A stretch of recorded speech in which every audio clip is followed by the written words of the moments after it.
এই শাহী খুনি হাসিনাও বলতে বাধ্য হয়েছিল, ওদের একটাকে মারলে একটাই যায়, বাকিগুলো রাস্তা থেকে যায় না।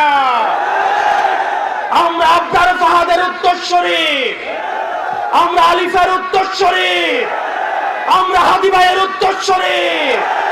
করা হয়েছিল কিভাবে কবর থেকে এসে মানুষ ভোট দিয়ে গিয়েছিল, আমরা সেটির সাক্ষী হয়েছিলাম 2018 সালে।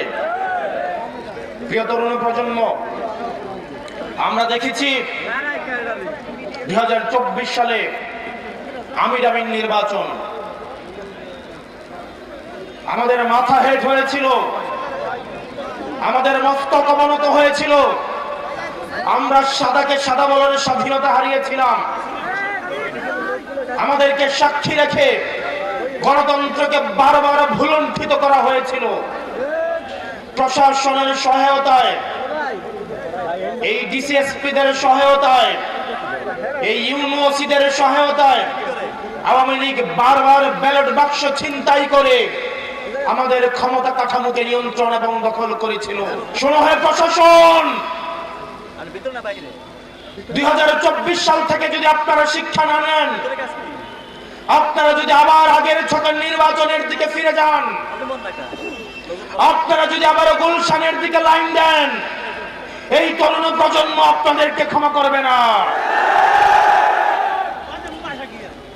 এই তরুণ প্রজন্ম যারা জুলাই এসে রক্ত দিয়েছিল, এই শাহী খুনি হাসিনাও বলতে বাধ্য হয়েছিল, ওদের একটাকে মারলে একটাই যায়, বাকিগুলো রাস্তা থেকে যায় না।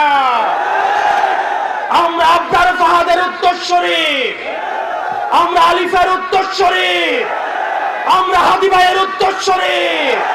সুতরাং যেসব ডিসিএসপিরা আবার 14-এর মতো, 18-এর মতো, 24-এর মতো ব্যালট বাক্স ছিনতাই করার চিন্তা করছেন, আপনাদের প্রতি আহ্বান থাকছে, আপনাদের প্রতি আপনাদের পরিণতি হারুনের মতো এবং বেনজিরের মতো হবে।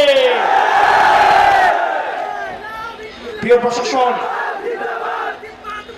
আপনারা রাষ্ট্রের অঙ্গ, আপনাদের ছাড়া রাষ্ট্র কোনোভাবেই প্রপারলি ফাংশন করতে পারবে না। আমাদের এই রাষ্ট্রকে যথাযথ চালাতে হলে আমাদের পুলিশ, মিলিটারি, আমাদের সিভিল অ্যাডমিনিস্ট্রেশন, আমাদের বিচার ব্যবস্থা সবকিছুই যথাযথভাবে আমাদের প্রয়োজন। আপনাদের কাছে অনুরোধ থাকবে, আপনারা কোনো দলের গোলাম নন। আওয়ামী লীগ আপনাদেরকে গোলাম বানাইতে চাইছে, আজকে তাদের পরিণতি এবং ঠিকানা হয়েছে দিল্লিতে।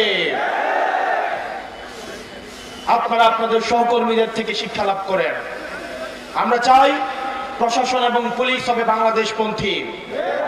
আপনাদের বিএনপিও হওয়ার দরকার নাই, আপনাদের 10 দলীয় ঐক্য জোটেরও কোনো সহায়তা করার দরকার নাই। আপনারা বাংলাদেশটাকে সহায়তা করেন, আপনারা জনগণকে সহায়তা করেন। আমরা জনগণ ঢাল হয়ে জুলাইয়ে যেভাবে থানাগুলোকে পাহারা দিয়েছি, ইউনো অফিস পাহারা দিয়েছি, এই জনগণ আপনাদেরকে প্রোটেকশন দিবে।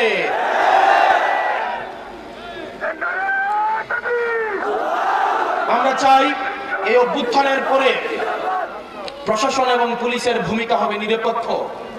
অত্যন্ত দুঃখজনক, আগে আমরা দেখেছি প্রশাসন লাইন ধরতো ধানমন্ডিতে, প্রশাসন লাইন ধরতে হচ্ছে আমাদের আওয়ামী লীগের অফিসটা যে কোথায় ছিল, গুলিস্তানে।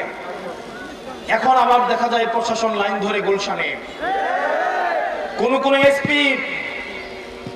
এসপি বলে দিয়ে আসে তারা নাকি তারেক জিয়াকে তার জেলার 5টা আসন, 6টা আসন, 11টা আসন উপহার দিবে। আজানের পরে আমরা শুরু করি।